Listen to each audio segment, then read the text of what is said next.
Hello students and welcome to this lecture on the revised conceptual framework of 2018. As always, I like to start with a quote of inspiration, and the quote for today was by an anonymous writer who said, "Don't make a wish, make a plan."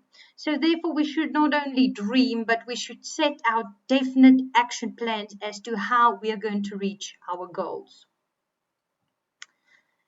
As an introduction, I would like to share with you that in 2018, a new edition of the Conceptual Framework was issued.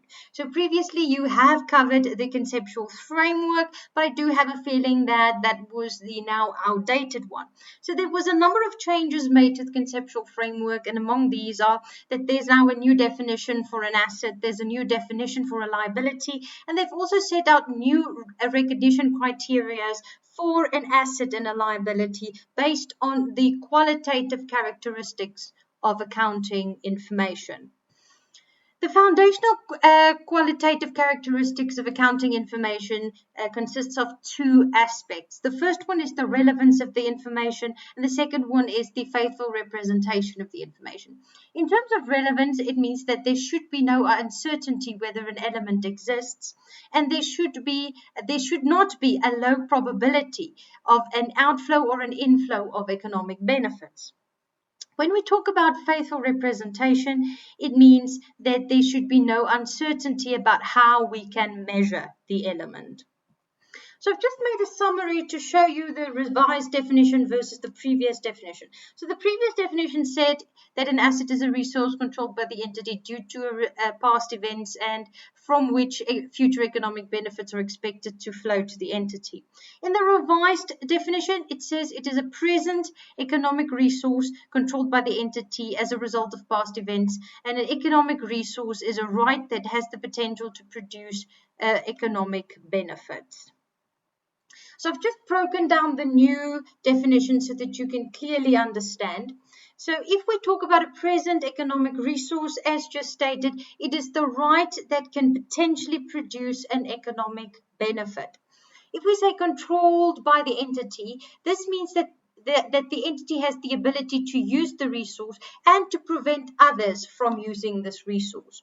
Then as a result of past events means that there should have been on an origination point. So this transaction or this element must have originated at some point or time in the past. If we look at the new recognition criteria of an asset, we are going to consider two things: the relevance and the faithful representation. So in terms of relevance, there should not be a low probability that there is an inflow of economic benefits. And when it comes to faithful representation, there should be no uncertainty around the measurement of the asset. It should be determinable in rand value. So of course, measurements in accounting is often estimations. So in terms of estimations, it can be a current cost, which we also refer to as a fair value, a present value if we have discounted a future payment to a present value. It can be historical cost, such as the instance where it represents the cost price of an asset, and then also the net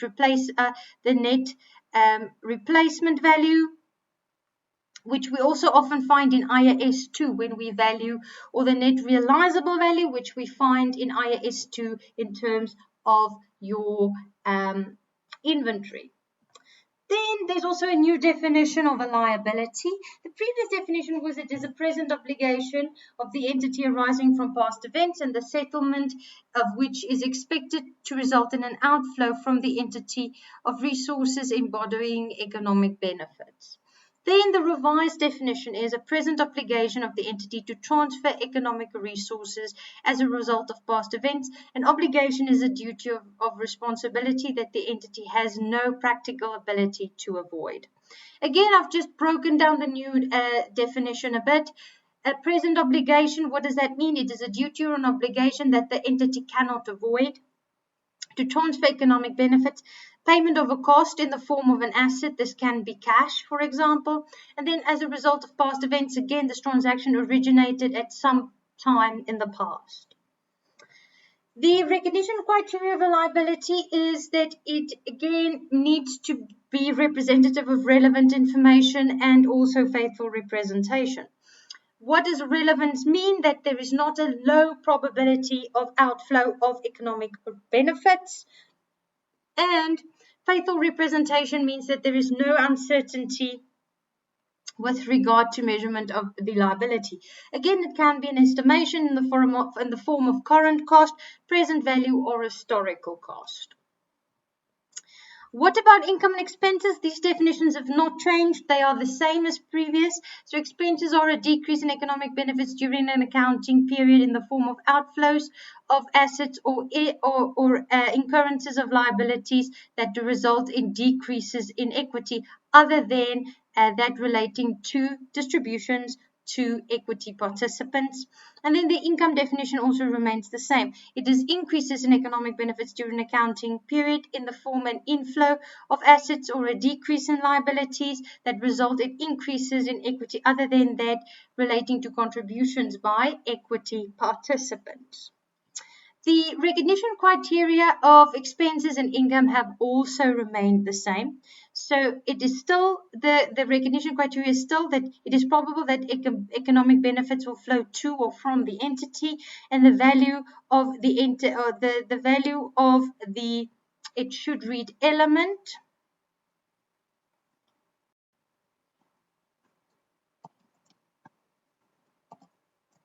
can be measured reliably. So the value of the income or the value of the expense can be measured reliably. Thank you so much for watching this video, this short summary. Please make sure to watch the lectures that I am uploading, which are practical explanation questions as to how the new definitions are applied. So I am going to upload a question called Big M and also an explanation for a question PSP Limited. So please check that out, because just going through the theory, it's not going to be very helpful. It's important for you to know how to take a scenario and actually apply these new definitions. I will then definitely see you in my next lecture.